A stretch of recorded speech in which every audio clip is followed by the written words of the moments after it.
Balitang Sports.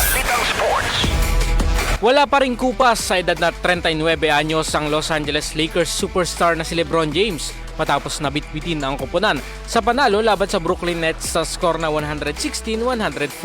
Napantayan ni James ang season high niya na 40 points at marami ring pinabilib sa kanyang pagpapaulan ng 3-point shots na umabot sa siyam.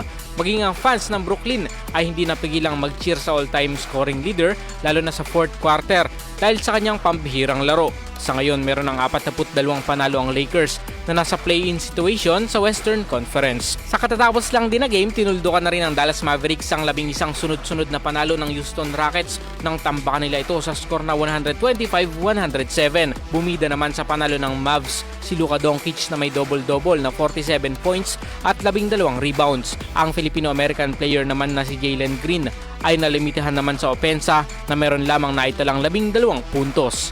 Para sa ating RMN Sports, Radyo Manjairos, Peña, Florida, Tatak RMN.